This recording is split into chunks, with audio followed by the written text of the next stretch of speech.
Students, welcome all of you the maths class. Once again student, आज हम start करेंगे exercise 3.6 का question number second में हम देखते हैं कि क्या दिया हुआ है। क्वेश्चन नंबर सेकंड में कहा गया है what is the HCF two consecutive numbers. A part में नंबर्स दिया गया है, बी पार्ट में even numbers and C part में ऑड नंबर्स दिया गया है।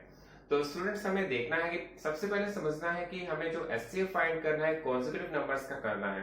तो हम ए पार्ट ले लेते हैं और ए पार्ट में आपसे कहा गया है कॉन्सेक्यूटिव नंबर्स।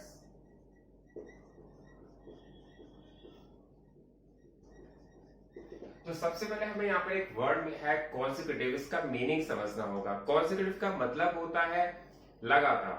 मतलब अगर हमने कोई नंबर 2 ले लिया है तो उसका नेक्स्ट कॉन्सेक्यूटिव जो होगा वो 3 होगा, और अगर 3 ले लिया है तो नेक्स्ट कॉन्सेक्यूटिव 4 होगा, मतलब उसका नेक्स्ट नंबर। आपको ये बात समझ में आ जानी चाहिए, कॉन्सेक्यूटिव वर्ड से कंफ्यूजन नहीं होना चाहिए। आपसे कहा गया है 2 कॉन्सेक्यूटिव नंबर्स का एचसीएफ क्या होगा। तो स्टूडेंट्स, मैंने 2 कॉन्सेक्यूटिव नंबर ले लिए हैं। यहां पर मैंने कोई नंबर ले लिया, let the 2 consecutive numbers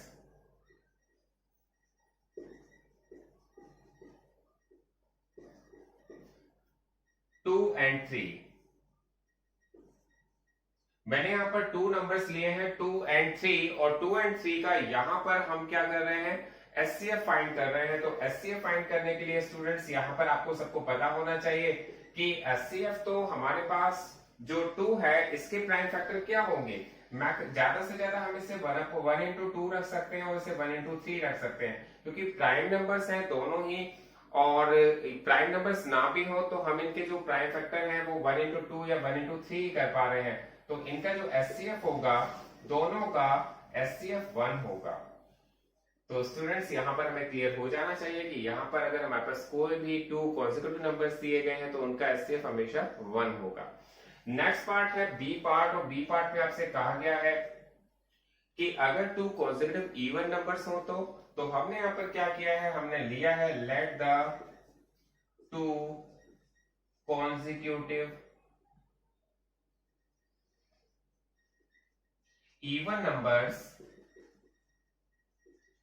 students, हम सबको ये बात क्लियर हो जानी चाहिए कि जो इवन नंबर्स होते हैं वो क्या होते हैं। इवन नंबर्स वो नंबर होते हैं जो कि 2, 4, 6, 8, 0 पर एंड होते हैं। इसका मतलब जो 2 से डिवाइड हो जाते हैं।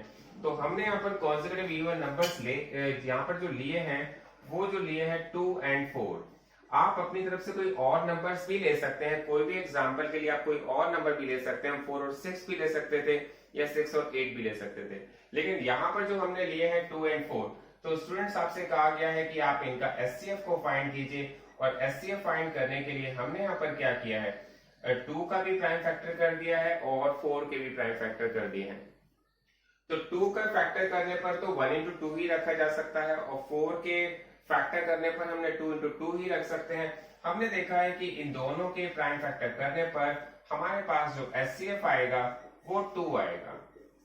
तो स्टूडेंट्स, आपके सभी क्वेश्चन पर यही एप्लीकेबल होगा। अगर आप कोई भी 2 कॉन्सेक्यूटिव इवन नंबर्स ले लेते हैं तो यहाँ पर आपके पास इनका एचसीएफ 2 ही आएगा। आप देखेंगे इसके बाद सी पार्ट। तो स्टूडेंट्स, इसके सी पार्ट में हम देखते हैं। सी पार्ट में आपसे कहा गया है अगर आपके पास 2 कॉन्सेक्यूटिव ऑड नंबर्स हैं तो उनका एचसीएफ क्या आएगा। तो स्टूडेंट्स, मैंने यहाँ पर 2 कॉन्सेक्यूटिव ऑड नंबर्स लिए हैं। तो स्टूडेंट्स, हमने यहाँ पर 2 कॉन्सेक्यूटिव ऑड नंबर्स लिए हैं 3 एंड 5, और 3 और 5 की हम एचसीएफ को फाइंड करते हैं। सबसे पहले हम 3 के फैक्टर करते हैं, फिर 5 के फैक्टर करते हैं। तो 3 के फैक्टर को हम 1 इंटू 3 कर सकते हैं और 1 के फैक्टर को 1 इंटू 5 कर सकते हैं। तो स्टूडेंट्स, हम सबको ये बात तो क्लियर होनी चाहिए कि ऑड नंबर्स क्या होते हैं। ऑड नंबर्स वो नंबर होते हैं जो 2 से डिवाइड नहीं हो पाते, या हम ये भी कह सकते हैं जिनके लास्ट में 1, 3, 5, 7 और 9 आता है, वो ऑड नंबर्स होते हैं। और इनके एचसीएफ को अगर हम फाइंड करते हैं तो एचसीएफ हमारे पास इन दोनों का भी 1 ही आएगा। हमारे पास अगर कोई 2 नंबर्स हैं और दोनों में अगर कुछ भी कॉमन नहीं है, कोई भी प्राइम फैक्टर्स नहीं है, तो उनका एचसीएफ 1 आता है। कभी भी किसी 2 नंबर्स का प्राइम फैक्टर, कभी भी किसी 2 नंबर्स का एचसीएफ 0 नहीं आता है। तो स्टूडेंट्स, ये क्वेश्चन यहाँ कंप्लीट हो गया। आप क्वेश्चन नंबर 3 देखते हैं। तो स्टूडेंट्स, अब हमें देखना है क्वेश्चन नंबर 3, इस एक्सरसाइज का लास्ट क्वेश्चन है। इस क्वेश्चन में आपसे कहा गया है कि HCF of co-prime numbers 4 and 15 was found as follows by factorization 4 is equal to 2 into 2 and 15 is equal to 3 into 5.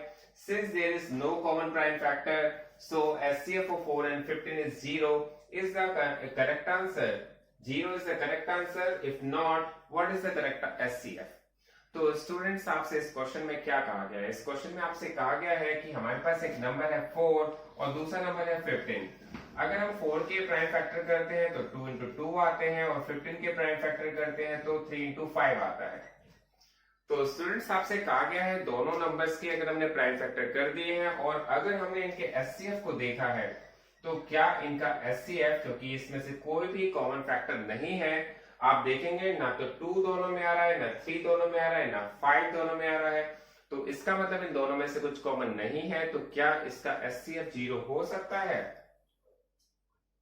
ये आपसे पूछा है यस या नो, तो हमारा आंसर होगा नो।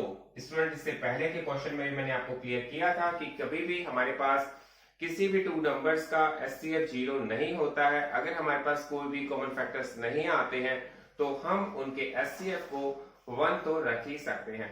तो हमारे पास एचसीएफ इसका 0 नहीं होगा, तो हम यहां पर लिख सकते हैं no, 0 is not a correct answer. तो इसमें आपसे आगे पूछा गया है if not what is the correct HCF. तो आपसे कहा गया है कि अगर 0 नहीं है तो इसका करेक्ट एचसीएफ क्या होगा। तो स्टूडेंट्स हमें इस बात का ध्यान रखना है कि कभी भी हमारे पास जब 2 नंबर्स दिए हैं और उनमें से कोई भी कॉमन फैक्टर्स नहीं आ रहा है तो हमें उसका एचसीएफ 1 रखना होता है।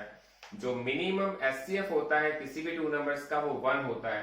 तो हम यहां लिख सकते हैं कि करेक्ट एचसीएफ